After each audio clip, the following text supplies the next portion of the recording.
In order to change the nozzle, please press Access. Then make sure the motors are off. Take the Allen key and remove the screws as shown in the video.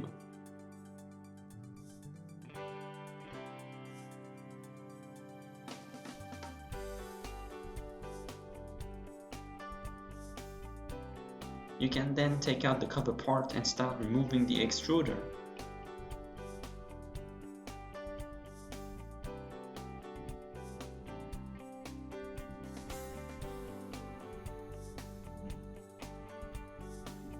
To replace it with a new one, it is exactly the same operation.